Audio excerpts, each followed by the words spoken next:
میرے عزیز طالب علم بھائیوں، 5 منٹ کے اندر میں نے مختصر سی بات کرنی ہے جو آپ نے یاد کرنی ہے اور اپنے بہن بھائیوں، بچوں کو، والدین کو بتلانی ہے۔ عقیدہ توحید کے بعد ہمارا بنیادی عقیدہ ختم نبوت ہے۔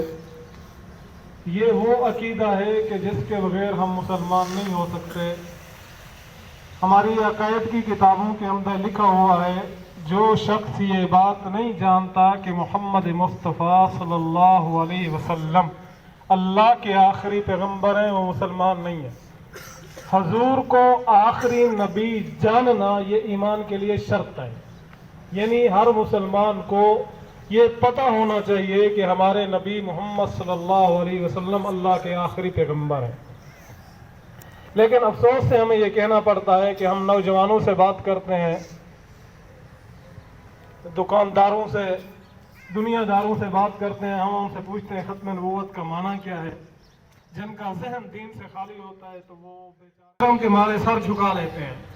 بعض ساتھیوں کو آتا بھی ہے، 10 میں سے 8 ساتھیوں کو نہیں آتا، 2 کو آتا ہے۔ یہ ہمارے تجربے کی بات ہے۔ تو اس لیے ہمارا فرض بنتا ہے کہ جب ہم بڑی پوسٹوں پر جائیں گے، بڑے اداروں میں جائیں گے، یہاں تو ہمیں پتہ نہیں ہے، جب ہم بڑے اداروں میں جاتے ہیں، بڑے پوسٹوں میں، باہر کے ممالک میں جاتے ہیں، وہاں ختم نبوت کے منکر جو ہے وہ ہمارے نوجوانوں کو گمراہ کرتے ہیں، جو حضور کو آخری نبی نہیں مانتے۔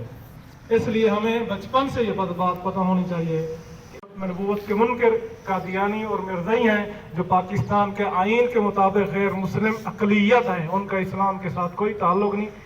یہ الگ بات ہے کہ آج تک قادیانیوں نے اپنے آپ کو غیر مسلم اقلیت تسلیم نہیں کیا۔ وہ کہتے ہیں کہ ہم اس لعنتی قانون کو، کالے قانون کو نہیں مانتے۔ تم کون ہوتے ہو ہمیں غیر مسلم اقلیت ڈکلیئر قرار دینے والے؟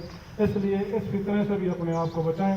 اللہ رب العزت سے دعا ہے اللہ تعالی ہم سب کو، ہماری نسلوں کو، ہمارے والدین کو حضور کی ختم نبوت کے تحفظ کے لیے قبول فرمائے اور قادیانیت کے فتنے سے ہماری نسلوں کے ایمان کو محفوظ فرمائے۔ وما علینا الا لجلال وجهك وعظيم سلطانك جزا الله عنا سيدنا محمد ما هو أهله.